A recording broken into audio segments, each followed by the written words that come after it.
generación todavía cree en el martes 13, ¿no? Sí, no, yo creo. Tu generación me encanta. Pero eso de levantarse y decir, hoy es día martes 13, esas cosas. No te cases ni te embarques. Yo creo... Sí. Iba a decir otra cosa también, pero... A bueno. ver. Pero Jason, yo creo que el cine contribuye. En Estados Unidos al revés, viernes 13, ¿no? Viernes 13, el hemisferio norte. Estados sí, pues es verdad. Pero en eso Estados por una Unidos, película, ¿por qué? pero en Martes Estados 13. Unidos sí es mucho más fuerte la creencia, porque por ejemplo en los edificios no hay piso 13. Sí, Eso. pues hay Existe el aviones que piso no tienen, 13. hay Tú aviones que no pasas tienen del el asiento 12 número al 14. 13. O sea, ahí la superstición es fuerte. Sí, no, acá no le damos tanta importancia. Ahora, con fútbol y Copa Libertadores hoy día, la verdad es que yo creo en todo. Sí. Creo en todo. La verdad, Le acaba de llegar un Todo mamotreto. acaba de llegar. significado. Le acaba de llegar un mamotreto al Chabacase para que se ponga a estudiar para el partido de hoy día. Quiero contar, a ver, para que todos sepan. No, ya, pues. Una, dos, es que de verdad es mucho. es mucho estudio. Mucho estudio, esto es impresionante. Estudia incluso más Uno, dos. Es un paper. para Un País paper. ADN. Sí. No, la gente que critica a Aldo, Más de 10 viera cómo estudia más de nuestro 10 conductor. páginas lado y lado. Quiero que Supiera. sepan. Oye, Danilo, Quiero ¿viste que sepan. en estas mezclas extrañas que tiene Chile, la Fundación Frey, la Casa Museo Frey, va a hacer una exposición de Condorito? ¿Ya? Ah, mira, no Ay, sabía. no ¿Dónde sabía. queda? Qué Ah. bueno. En Hindenburg, por favor. Sí, preciosa esa ¿Sí? casa museo, muy bonita. ¿Cuál es tu personaje favorito, Condorito? ¿Condorito? Condorito de otra generación. Me van a decir... No, Doña Dime, Treme. ya dime, es de Doña otra Treme. generación. Doña Treme. ¿Sí? Huevo duro. La amo. Personaje. Personaje, genial. No, ¿cómo se llama el que babeaba? Un genio. Genio. Un genio. genio? Un genio era. Ese es mi favorito. Doña Treme al final es la heroína de Condorito, hay que decirlo. Condorito es un tipo injustamente valorado. No, porque un Con E gañán. también me era gusta divertido. con E. Con E también era divertido. ¿Y el perrito cómo se llama? Washington. Washington. Condorito tiene un parecido con Walt Disney en términos de que nunca formaliza la relación con Yayita. Sí. Condorito nunca es un hombre casado. Y con E no es su hijo, sino Es su que sobrino, po. es muy Walt Disney, ¿no? Sí. Sí. Pero está bien, porque es la vida eso. No hay responsabilidad La mayoría de la afectiva en gente- Condorito, eso quieres decir. No, yo creo que El ustedes... Condorito es como un hombre. Condorito poco en estos tiempos responsable. sería Eso, funado. por eso es el Sería antihéroe. funado ¿no? por no tener responsabilidad afectiva. Yo creo Es un que, poco infantil. Es un Incluso. eso, si esa es la cuestión, es como medio como cabro madura chico. Condorito. Sí. yo creo que ustedes admiran a Doña Tremenda porque es la única connotación familiar que hay en esa historieta. Ella, don Quasimodo es su marido, ¿no? Sí. Quasi. Es la única relación familiar, no existe otra. Y el resto son amigos, bueno. Amigos, parientes. Bueno, Bueno, para el chupar. trago, hay Bueno, unos que son chupar, buenos no. para el trago. Pepe Cortisona también es otro personaje genial. Sí. Yuchito no sabemos dónde sale. Como que. Huevo duro. Sí. No, es muy extraño. Si uno le entra así como a pensar lo que hay ahí. También es sobrina. Yuchino, exactamente, muy a lo Walt Disney. Sí. Pero claro. Como que no hay árbol genealógico claro aquí. Claro. Te lo No, dejo, no hay te lo dejo ninguna como claridad. reflexión, Danilo. No hay ninguna claridad. Comencemos con esto. Oye, sí, estamos hoy día con Rodrigo Pérez de Arce, abogado, investigador y magíster en Sociología de la Universidad Católica, investigador del Faro UDD y también del IES, con Pamela Figueroa, politóloga, académica de la Universidad de Santiago y parte del Instituto de Estudios Avanzados de esa misma universidad, y con Danilo Herrera, cientista político y director ejecutivo de Factoría Pública. Bienvenidos a este País ADN el día de hoy, donde tenemos, Aldo, algunos temas interesantes a tratar. Vamos a estar hablando más adelante, de hecho, de la querella del Servicio de Impuestos Internos contra Luis Hermosilla, Leonarda Villalobos, pero también hay otros temas a comentar que me parecen importantes, sobre todo con respecto a lo que está pasando con, no sé si, Aldo, queremos partir con Huachipato. ¿Usted es la dueña de este Complejo. programa? ¿Yo soy la Parta- dueña? Sí, por favor. Partamos con Huachipato. ¿Qué implica esto para la región del Biobío, para los trabajadores, para la industria en general en Chile? Yo pensaba en realidad qué tremendo el trasfondo también que tiene que una empresa como Huachipato, una institución en realidad, esté pasando por este momento. ¿Cómo lo ven, Pamela? Es un proceso difícil que ya lo hemos visto, hablando de las generaciones. Yo creo que... y es muy difícil, sobre todo para la comunidad que vive ahí, que ha hecho una vida en relación a esa empresa, a esa industria, porque es muy difícil como hacer una reconversión no solamente de los trabajadores económicas, sino que también de toda la comunidad que que vive ahí. ¿Ya? Obviamente siempre de parte de los trabajadores hay una resistencia que me parece que es legítima en el sentido que están buscando terminar el proceso de la mejor manera posible, en las mejores condiciones, tomando decisiones personales, familiares y también como comunidad. Y bueno, y también ha tenido una connotación política, mucha tensión, ¿no es cierto?, entre el gobierno, oposición, ahora entre el gobierno y el alcalde. Y bueno, es un proceso que es difícil que todas las personas involucradas sientan como que se resolvió bien, ¿no es cierto?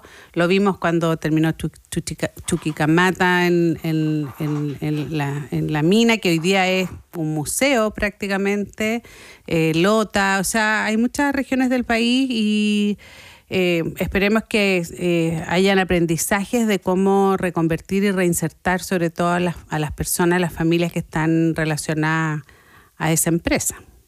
Sí. ¿Es complejo, Rodrigo? Sí, no, es que aquí se cruzan como varios problemas, ¿no? Porque hay primero 2.000 trabajadores directos, o sea, las personas que trabajaban en Huachipato, pero es un sistema de gente que le presta servicios a la empresa y que probablemente sufran una bajada muy importante en la demanda. Y además, la misma región de Biobío ya había sufrido un bajón de puestos de trabajo por producto de la industria forestal. Se perdieron cerca de 2 millones de hectáreas que habían. Entonces, yo creo que todo esto nos lleva a pensar de qué manera el Estado promueve las condiciones para una efectiva descentralización, para que no todo suceda, digamos, en Santiago. Y de qué manera, por ejemplo, industrias que pueden ser estratégicas como la del acero son sostenibles en el tiempo. ¿Por qué? Porque, y esto yo creo que para el tema de la electricidad, que como que ha ido pasando o ha ido quedando un poco atrás, es un poco parecido, ¿no? Puede ser más eficiente hoy día rendirse, por ejemplo, a los capitales extranjeros, a que una empresa china compre o reemplace industrias así de sensibles como la transmisión eléctrica, como la producción de bolas de acero, que es uno de los productos más importantes que había en Huachipato, pero te deja muy dependiente, ¿no? Y eso yo creo que exige más como una mirada más que el Estado asuma estas funciones o privaticemos todo esto, como pensar de qué manera tú promueves con una colaboración lo más efectiva posible entre lo público y lo privado, repoblar empresarialmente las regiones y que sean, en el fondo, que no tengamos Santiago y Antofagasta donde se saca, digamos, cobre y harina de pescado. Pero Danilo, permíteme que te provoque un poco, porque resulta que ahora que estamos en el debate de Enel, que debe ser unos procesos de privatización más oscuros que han ocurrido en la historia de Chile, donde el gobierno sigue teniendo la responsabilidad final de que haya corte de luz, todo el mundo está responsabilizando al gobierno que hizo su mejor esfuerzo por arreglar esta situación que finalmente no llega a puerto por culpa de los privados, no logra ponerse de acuerdo Huachipato con su empresa proveedora, ¿no? Sí, lo mismo está pasando en Huachipato. La institucionalidad del Estado hizo todos los esfuerzos para que la empresa subsistiera. La empresa le falla a sus trabajadores, a Chile, a la ciudad. Y ahora el gobierno, junto a los actores locales, está trabajando en un plan de recuperación productiva. Y ahí me tomo con lo que decía la profe Figueroa, que ¿por qué se ríen? Me encanta que me digas. La profe. Pero si me hizo Sí, la profe. Es mi profe. Bueno, la profe Figueroa decía que hay que reemplazar eso de manera inteligente. No vamos a volver a enseñar peluquería a 500 personas en una ciudad, porque si lo volvemos a hacer... Sanguchería, maestro sanguchero. Maestro sanguchero. Y ahí va a haber un problema, pero igual esto sabíamos que iba a pasar. O sea, sabíamos que iba a pasar, sabíamos que la solución de la institucionalidad no daba más. Es imposible competir en la economía que tiene Chile con los chinos. Es imposible. No hay opción. Entonces... ahí hay que tomar una decisión, como decía Rodrigo, hay que tomar una decisión estratégica, más allá de este caso en particular. Si la decisión del Estado es tener mayor participación, poner sobre tasa más productos para que no se sigan, para que los chinos no sigan entrando como Pedro por su casa a la economía nacional, yo creo que ya eso es una pelea perdida en realidad. Bueno, y hay otro tema, bueno, lo mencionaba Rodrigo, ¿no es cierto? El tema de la descentralización, regionalización, desconcentración, que ha sido un tema muy permanente en la discusión. O sea, recordemos que durante el proceso constituyente yo creo que fue uno de los temas ejes de discusión, de cómo tenía que ser el modelo de desarrollo. Tenemos, bueno, ahora prontamente vamos a hacer la segunda elección de los gobernadores regionales. Incluso cuando se legisló sobre la elección directa de gobernadores regionales, la gran dificultad fue legislar sobre cómo trasladar las competencias a los gobiernos regionales, cómo el Estado descentraliza.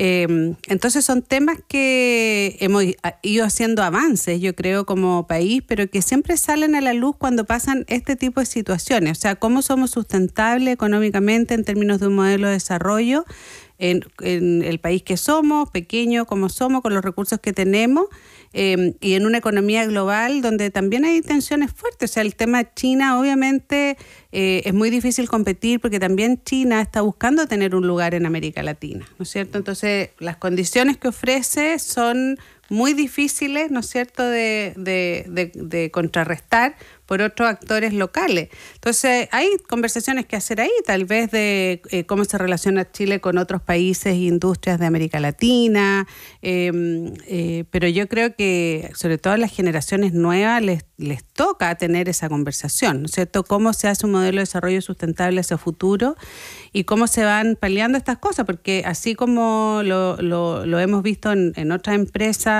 en los últimos años, esto va a seguir sucediendo porque está cambiando mucho el modelo de desarrollo económico. Entonces, hay que aprender de las cosas que hemos hecho bien, de las que hemos hecho mal y pensar un poco más estratégicamente. Yo creo que en la generación política que viene, este es un tema muy relevante de poder abordar.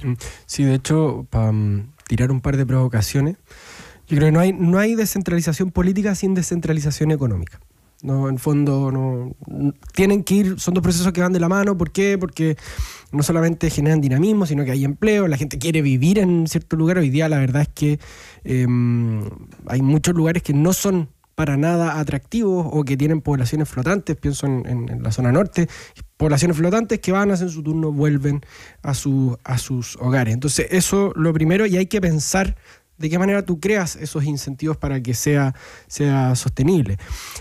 Sabiendo obviamente que la eficiencia económica no es el único factor, es un factor súper importante, obviamente juega un rol, no hay que tener como una industria nacional pesada que se vaya a pérdida para poblar el territorio, eso me parece que no tiene mucho sentido, pero sí pensar eso. Y por otra parte, algo que ha salido a lucir estas últimas semanas para mal, es que tenemos, y esto es en plan provocación, ¿no?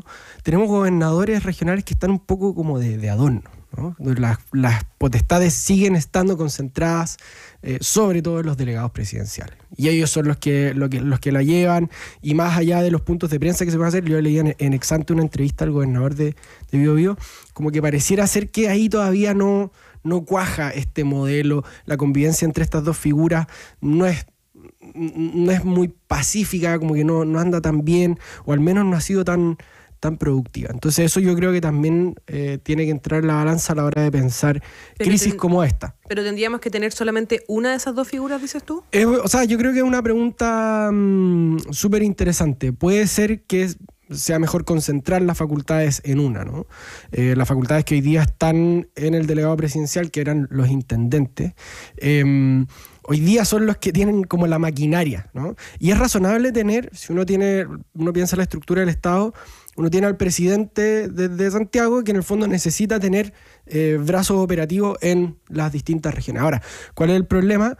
Que tienes una elección con representantes ultra respaldados, más respaldados probablemente que muchos senadores y senadoras. ¿Por qué? Porque se vota en toda la región, en general, o sea, para ganar en primera vuelta tiene que tener sobre el 40%, para ganar en segunda sobre el 50%, y que en verdad como que no parecen andar muy bien. Entonces, probablemente tengamos que concentrar más competencias en ese gobierno regional, obviamente con la fiscalización que sea necesaria, y disminuir las potestades probablemente de los delegados presidenciales, justamente para favorecer esta decisión que se tomó hace algunos años de que sean los gobernadores quienes lleven como la batuta de la conducción regional. Ya, pero ahí yo tengo un punto, porque la las funciones del delegado presidencial hoy día son de seguridad, orden público y ya. Y ya, ni siquiera está la coordinación de los Ceremis, por ejemplo. Esto sería muy fácil convertir a los delegados presidenciales en Ceremis de seguridad, por ejemplo, con el Ministerio de Seguridad andando. Y eso no solucionaría el problema. O sea, eliminando a los delegados presidenciales, que de paso está en el programa del presidente Boric. Eliminar los delegados presidenciales y yo supongo que eso debería mutar a un Seremi de Seguridad con el Ministerio de Seguridad andando.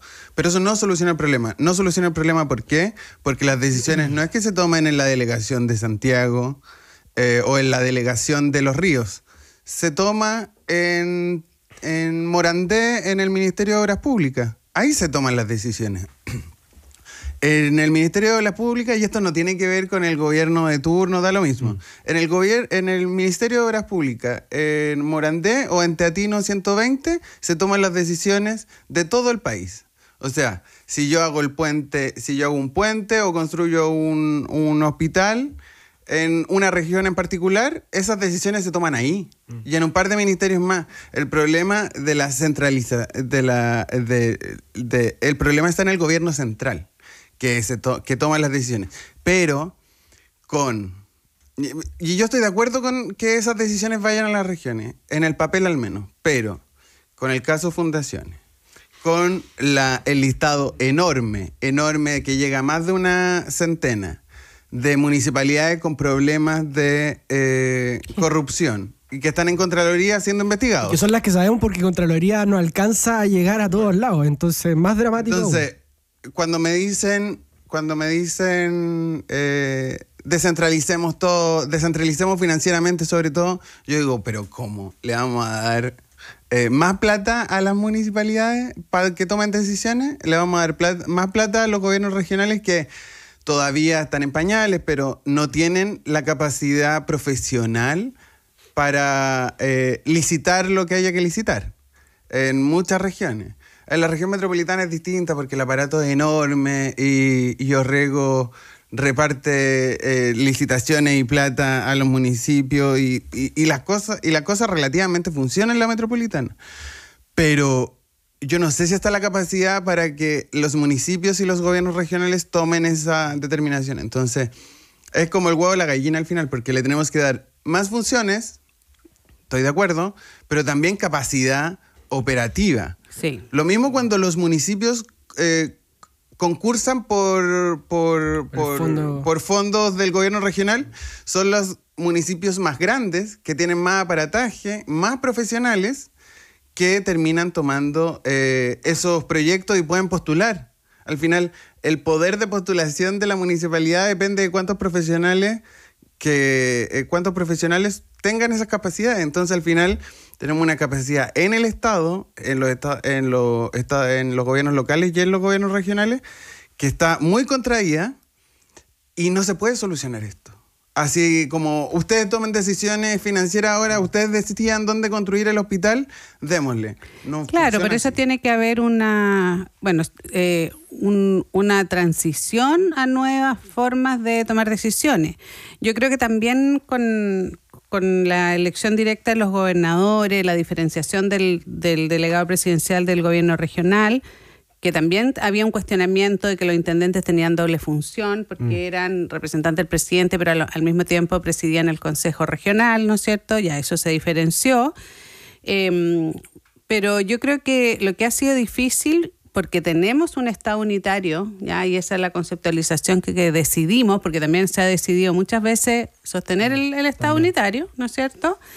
Lo que no se distribuye son los recursos, las capacidades, y los recursos también implican las capacidades profesionales o las capacidades humanas de conocimiento, de cualidades. También yo creo que en algún minuto se pensó cuando se hizo el diseño de los gobernadores regionales que los gobernadores regionales iban a tener una relación más virtuosa con los parlamentarios, ¿no es cierto? Y que se iba a generar como una identidad regional entre los parlamentarios de la zona con los gobernadores regionales para poder elevar las demandas de esa región al gobierno central y que se produjera, ¿no es cierto?, un proceso como de negociación con el centro más virtuoso. Y avance quizás en temas legislativos. Claro, y que, obvio, porque la gran mayoría de las políticas públicas en Chile requieren legislación, la gran mayoría. ¿Ya? Sobre todo cuando tú quieres transformar algo, cuando tú quieres cambiar algo, necesitas hacer legislación. Y eso no se ha dado tan claramente porque, bueno, ya se señalaba, los gobernadores tienen bases electorales muy amplias, entonces eso como que tensiona a los parlamentarios porque un gobernador posiblemente va a ser luego candidato, pero con los límites de la reelección eso se debiera resolver. Pero por eso yo creo que es un tema que hay que seguir discutiendo, o sea, cómo fortalecemos las capacidades regionales para que, sin pasar a ser un Estado federal, porque yo creo que Chile eso nunca tomó esa opción que hicieron otros países, también por la geografía, por los recursos naturales que tenemos, dependemos de pocas cosas todo el país, ¿no es cierto? Y eso es un tema real. Pero sí creo que hay formas que se han discutido y que han habido sendas comisiones de regionalización en distintos gobiernos, expertos de todos los colores políticos, de que es necesario escuchar más a las regiones, ¿ya? Porque, por ejemplo, claro, si ahora estamos viviendo lo de Huachipato, la pregunta es cómo también ese costo se distribuye entre todo el país, ¿ya? Y no solo lo paga las personas que están viviendo en ese momento, ¿ya? Esa situación, así como se reclama en el norte, como la retribución de la producción de cobre es muy baja para la zona y que todo se va, creo que también hay que pensar eso, que se ha hecho, existen las leyes de renta en distintas versiones, pero creo que todavía hay un espacio de exploración, porque se siente esa esa sensación como de injusticia, de que las personas están desvalidas frente a una situación compleja.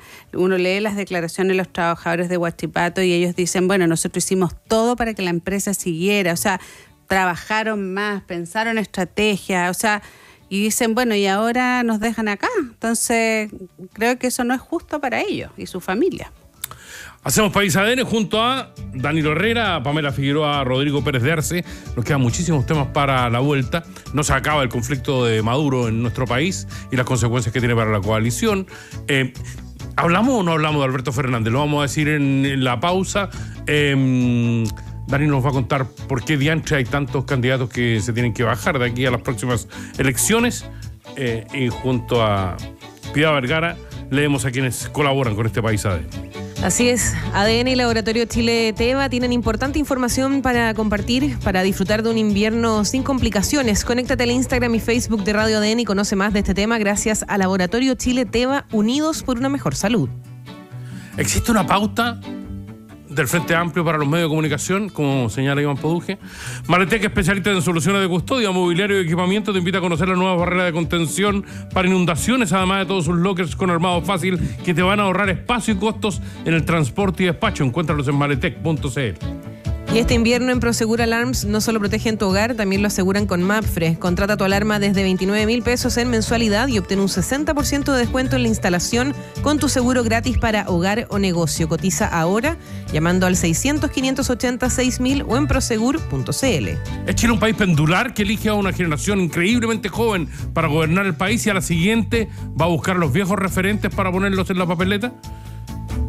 Gestiona la solicitud de tus colaboradores de manera fácil e intuitiva con Talana. La plataforma y aplicación de recursos humanos más descargada y mejor valorada es Talana. ¿Hablamos de Poduje a la vuelta? No, espérate. Nos queda todavía. Llega a Chile Prudential AGF en alianza con AFP Habitat. Ahora tendrás más alternativas de ahorro voluntario para tu pensión con Prudential AGF. Conoce más de esta alianza en prudentialagf.cl. Ya volvemos. Rodrigo Pérez de Arce, Pamela Figueroa, Danilo Herrera hacen con nosotros esta mañana País ADN. Oye, el debate que teníamos en la pausa. Estuvo bueno el corte. Pero traigámoslo al aire. No me digáis eso que me... Sí sé, deberíamos habernos quedado en silencio. Lo podemos repetir. La gente que dice, ay, que estuvo bueno el debate en la pausa, que somos incapaces de hacer un debate igual de bueno al aire. ¿De verdad me están diciendo eso? No, pero le da como glamour, encuentro yo. Le da glamour a lo que vamos a hablar ahora. Nos iríamos presos algunas veces por las cosas que se dicen en la tanda comercial. Mira, al menos en fiscalía estaríamos. No sé. Sumario, sumariado. Tenía prohibido. Yo en las pausas quiero que se tome café, que se hable de nimiedades, porque nos inhabilita el Tú debate pusiste posterior. un tema, antes de ir entre medio de los auspiciadores para que no te interrumpiéramos, sobre la participación de Iván Poduje en Tolerancia Cero. Pero no quisiera plantearlo así. Quisiera plantearlo en términos de, se viene un nuevo proceso eleccionario, estamos discutiendo ya las candidaturas presidenciales. ¿Cuál es el marco del debate político en Chile? El marco de algunos, sobre todo de derecha, y no quiero hablar de la ultraderecha porque Iván Poduje es candidato de Chile Vamos, Pancho Rego es candidato de Chile Vamos, y hay un problema con ese tipo de beligerancia, el discurso violento, que es muy representativo de un programa de internet, al cual no voy a nombrar, que termina siendo imposible debatir. O sea, se valida una decisión editorial, se valida a una persona como Iván Poduje para ir a Tolerancia Cero y se pone a gritarle a las dos periodistas que le hacen preguntas. De manera beligerante, la interrumpe, no terminan de hacer las preguntas. Y esto no es algo que está pasando ahora en Tolerancia Cero. Yo lo vi en programas de domingo, un programa de domingo de TVN, también ese debate. Cada vez está más beligerante, nadie se escucha con nadie. O sea, no sé si este tipo de debates que tenemos, que tiene País ADN, se puede dar. O sea, yo no lo he visto en otras instancias. Quiero leerte un parrafito que sale hoy en el Mercurio, donde dice la situación de Poduje específicamente. El arquitecto apuntó con fuerza contra su rival, la actual alcaldesa Macarena Ripamonti, pero los dardos llegaron incluso a sus aliados, donde es apoyado desde republicanos hasta amarillos. Son todos UDI, dijo en un momento que enumeró una lista de alcaldes y exalcaldes envueltos en irregularidades. Dice el Mercurio, con todo, hoy el presidente del mencionado partido, Guillermo Ramírez, optó por no escalar el conflicto y argumentó que, comillas, nosotros no vamos a criticar a nadie que haga reclamos por la probidad. Es hora de subir el nivel. No tengo ninguna objeción con lo que ha dicho el candidato Poduje, a quien apoyamos. Esa es mi pregunta. Si quieren subir el nivel, ¿por qué ponen a Poduje de candidato por Piña? Yo voy a volver al clivaje que puso Hidalgo, que es la cuestión generacional. Y yo creo que hay algo que me pasa a mí, ya de la generación que crecimos en dictadura, que hay una cuestión como de mínimos democráticos, y eso también es en la forma. A mí me choca profundamente que personas no entren a un debate de manera democrática. Y cuando tú entras a descalificar, a atacar, a gritar a los periodistas, yo encuentro que están fuera de juego. O sea, si empezamos a validar eso, ¿ya? Que igual son niveles de violencia en un debate, ¿qué conversación democrática, qué deliberación podemos tener? O sea, hablamos antes, en este espacio, acá en Radio ADN, habemos personas que pensamos muy diferentes en muchas cosas y hemos tenido puntos de vista así contradictorios, pero todos estamos con una disposición a debatir, ¿ya? Entonces yo creo que cuando uno naturaliza que en la política el debate es la descalificación, el grito, el anular en el fondo a tu adversario, porque eso es lo que se busca, y sobre todo cuando hay violencia, y esto ha sido muy estudiado, por ejemplo, en temas de violencia de género, que es algo súper patente. También típica la pregunta es, le grita a una periodista mujer, le habría gritado igual a un periodista hombre, es la forma de hacerlo, y eso inhabilita, o sea, y trata de inhabilitar a su adversario, incluso ni siquiera adversario, porque un periodista no es tu adversario, ¿no es cierto? El comunicador o comunicadora que lo están viendo ahí. Entonces yo creo que a mí me parece que, también el debate tiene que tener mínimos democráticos, que tiene que ver con la forma, con los tiempos, cómo se habla. Yo creo que una de las razones del distanciamiento de la ciudadanía de la política tiene que ver con que la gente encuentra súper agresivo cómo se dan las discusiones y cómo se dan los debates. O sea, las personas quieren escuchar posiciones, pero no quieren escuchar gente gritándose, ¿ya? O sea, hay muchos estudios y encuestas que han hecho el Centro de Estudios Públicos y otras instituciones que tienen mucho prestigio en nuestro país, que muestran que la ciudadanía lo que espera es que haya un debate, haya una deliberación, que los candidatos muestren ciertos programas, pero también, ¿no es cierto?, hay quienes promueven que el conflicto y ese conflicto permanente puede generar algún efecto político. Yo creo que a largo plazo no genera un efecto político. Entonces, yo más que hablar de Poduje, de una u otra persona, porque él es un ejemplo, porque además está en una comuna que va a haber que es muy conocida en términos de la disputa política, pero yo creo que hay que ponerle límite a eso. Sí, yo no quiero hablar de Poduje porque además cada vez que lo menciono me insulta en redes sociales, en fin. Yo creo que es parte del problema, que está apareciendo además una derecha a la derecha de Kast, en el fondo, que no es solamente en cuanto a contenido político, sino en su estilo político, que yo creo que es muchas veces todavía más controversial.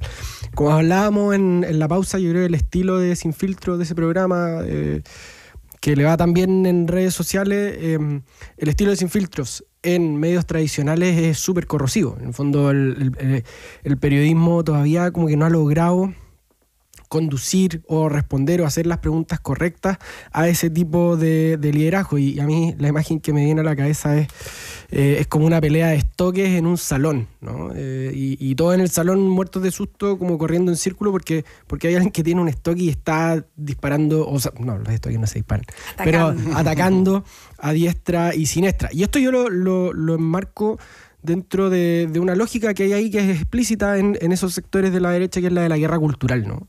La guerra cultural como una cuestión donde tú tienes que aplanar al adversario, donde el adversario no es legítimo, es malo, y tú eres el bueno. Y por eso me complica que como que se vaya extendiendo y distintas personas vayan abrazando el rollo de la guerra cultural. Ahora, hay una paradoja, que es que estos outsiders logran ser votados, ¿ya? Y eso yo creo que es parte de las preguntas que nos levanta este tipo de fenómenos, ¿no? Porque claro, yo soy súper distante de Republicanos y al mismo tiempo Republicanos fue el partido más votado para el Consejo Constitucional. Y eso como es una paradoja y al mismo tiempo las personas nos piden o le piden a la política mayor deliberación, más calma, más altura de mira, y votan por liderazgos que son todo lo contrario de eso. Y ahí la pregunta que surge, yo creo, para quienes estamos en medios, para el periodismo, en fin, es cómo abordarlo. ¿Es el cerco sanitario, como se ha hecho en otros lados, la opción? Que puede ser, pero tiene riesgo súper alto. Es reforzar la posición del outsider, son los medios, es el establishment contra mí, y eso puede hacer que suba su participación, digamos, su relevancia mediática.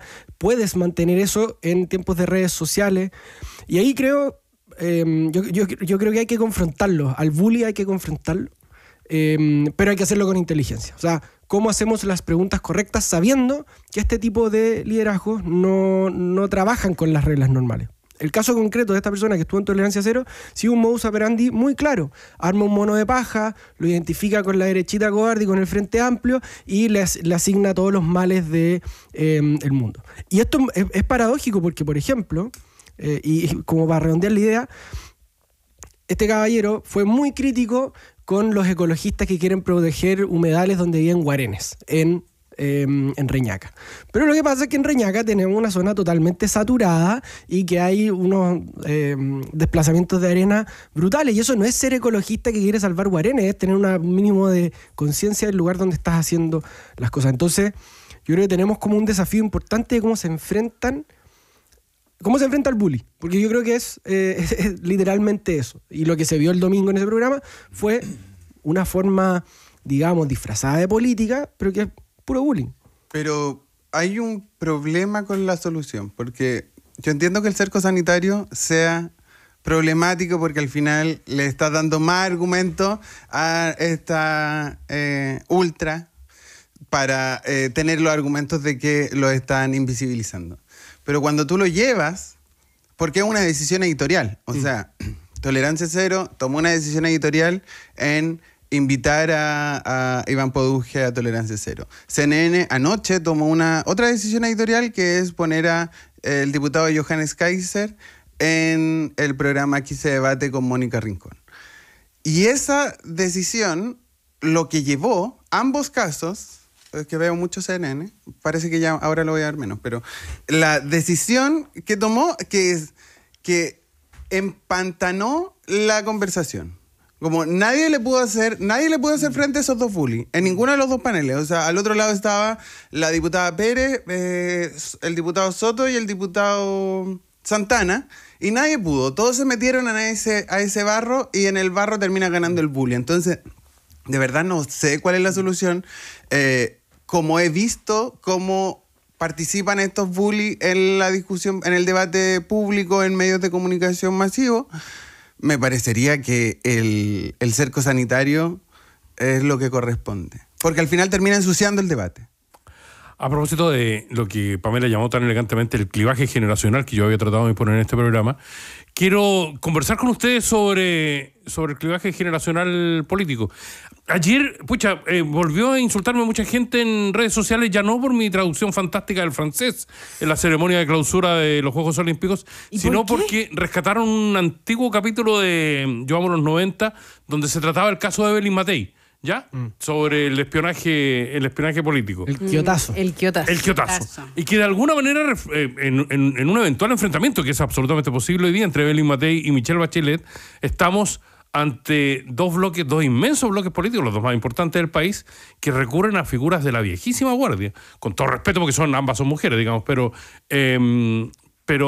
allí está Michelle Bachelet, Rodrigo, una vez más, emergiendo como la figura clave de la cohesión de un bloque que está cada vez más desmembrado en términos políticos. Sí, es curioso.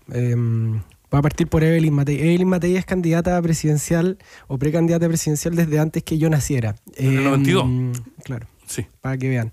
Entonces, y es que es muy loco en el fondo, como toda mi vida social y política ha sido, digamos, hay eternos candidatos, pero Aldo, ¿tú qué edad tenías ahí en el 92? Tenía 31.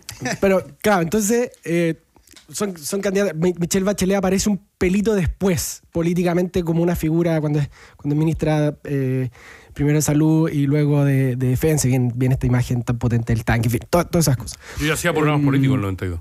Entonces, mi impresión es que todos estos bandazos electorales que han habido, porque no es solamente esta elección presidencial, pasamos de la convención al consejo, que son dos composiciones como ultra paradójicas entre sí, de Piñera a Boric, en fin.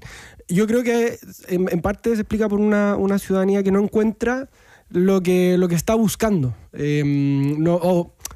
O la política no es capaz de ofrecerle lo que esa ciudadanía requiere, que es como una mezcla entre cambios con estabilidad o cambios estabilizadores.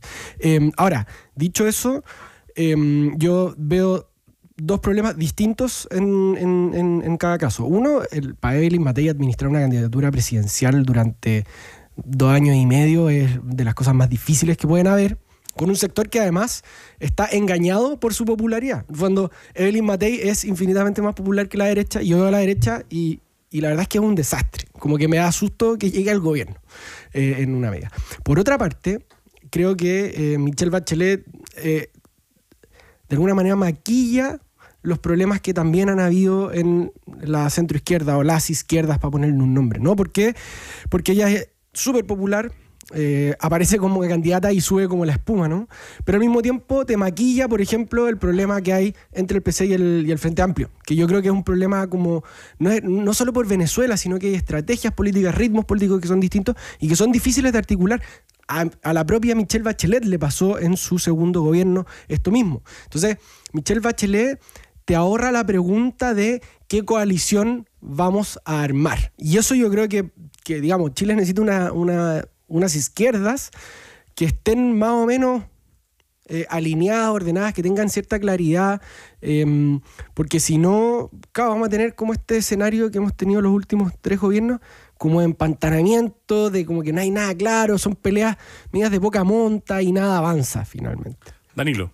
Yo cuestiono, Aldo, cuando tú dices que son las dos coaliciones más grandes, porque recordemos la última segunda vuelta, no pasó ninguna de esas dos coaliciones.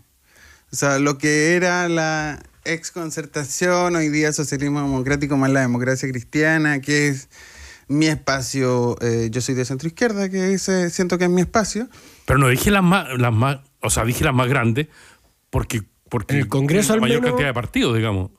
No las más populares, habría dicho Usted las es más votadas. politólogo, usted sabe sumar. Sí, pues. Si no, Pero, Edadismo, aquí hay estaríamos- edadismo. estaríamos Aquí hay comentando edadismo. por quién La demócrata. señora correcta. Yo voy a defender a Estaríamos Daniel comentando Olea. por quién demócrata se toca el himno con las dos estrofas nacionales. Oye, verdad. Ya, pero estamos en el clivaje generacional. Yo creo que la última, un poco de esto se ha dicho en País ADN, que al final la carrera presidencial nos enseñó que no se define antes de las municipales, se define mucho después de las municipales. De hecho, en abril del año del año de las elecciones presidenciales, Boric perdía. Y los que iban a pasar a segunda vuelta eran Lavín y Jadwe. Estaba cantado. Todos estábamos listos para eso. Es abril. La primaria fue en junio y ambos la perdieron. Entonces, hablar de carrera presidencial ahora me parece un poco arriesgado, sobre todo porque creo que las cartas presidenciales que van a terminar en segunda vuelta, yo creo que todavía no están en carrera. Que alguien aparecerá por el costado, sobre todo mirando los resultados de las municipales y de las elecciones. O sea, no sé si Bodanovich en Maipú saca un 60-70%. ¿Por qué no va a ser el candidato del Frente Amplio para la presidencial? O al menos lo van a sondear o participar en una primaria. Si Orrego gana en primera vuelta, ¿por qué no va a ser el candidato de la socialdemocracia, del socialismo democrático más la democracia cristiana para una posible primaria con Bodanovich? Marcela Cubillos. Marcela Cubillo de la derecha. Sí, po. ¿Por qué no se podría levantar como se levantó a controlar las peleas de Chile Vamos y Republicano? Que controle las peleas de Republicano y Chile Vamos en la presidencial. Yo creo que falta mucho, que la presidenta Bachelet, yo la valoro muchísimo, creo que ha sido un gran liderazgo. Estaba en el colegio y le hice campaña en su primer gobierno. Participé de su segundo gobierno, los 4 años, y creo que es un gran liderazgo de la historia de Chile. Si ella quiere ir, vamos a estar todos atrás de ella, pero creo que es demasiado pronto para tener este debate. Pamela Figueroa. Sí, mira, yo creo que estamos en un fenómeno que se ha vivido como en los últimos años. Yo creo que la sociedad chilena ha cambiado bastante, ¿no es cierto?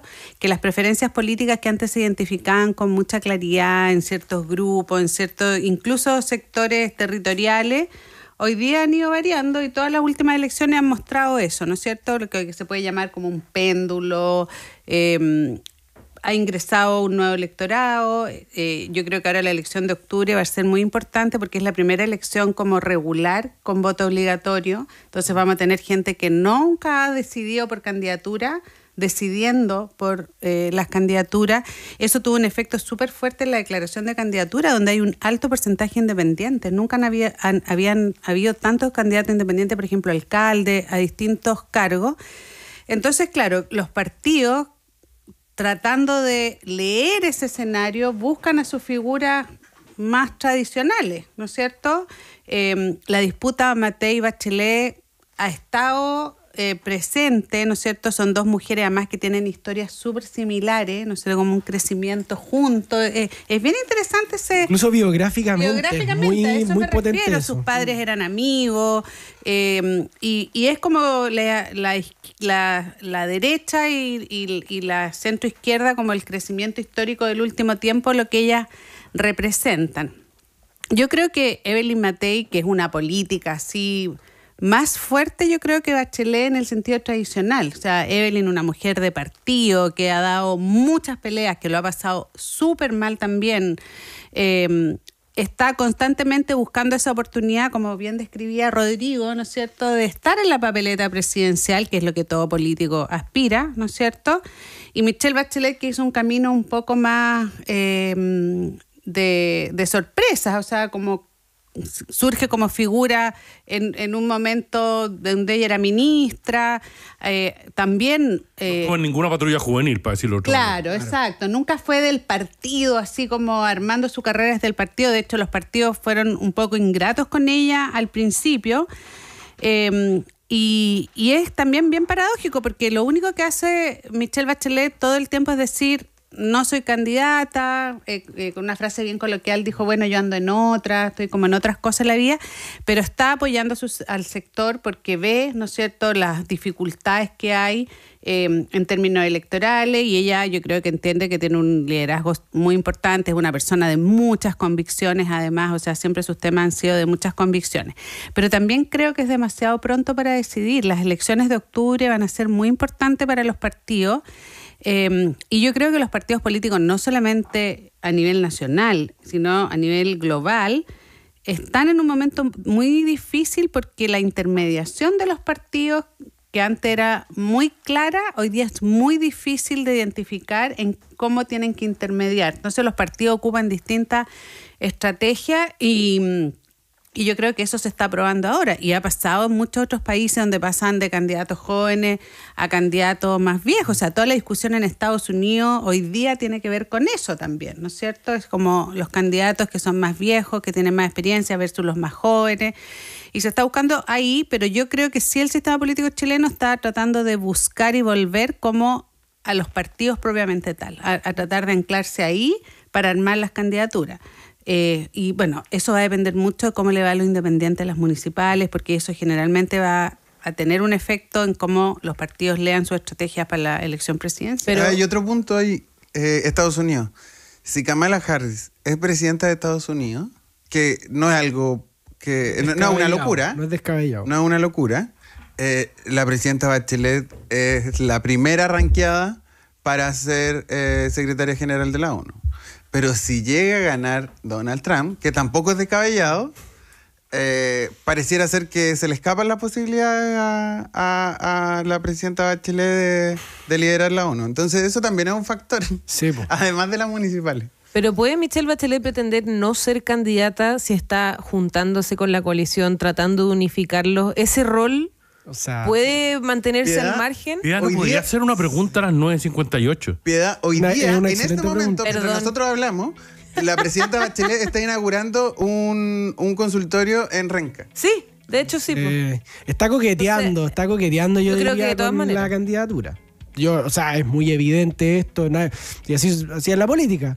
Pero está coqueteando, yo creo que está viendo si es que hay agua en la Ha piscina. aceptado todas las invitaciones. He aceptado todas las invitaciones. Pucha, Pamela Figueroa, Danilo Herrera, Rodrigo Pérez Arce. Muchas gracias por la altura del debate esta mañana en País AD. Gracias por la invitación, Aldo, y por cumplir la pauta de hoy día. Estuvo bien, ¿eh? Excelente. Volve- Conversar es nuestro mayor patrimonio. País ADN,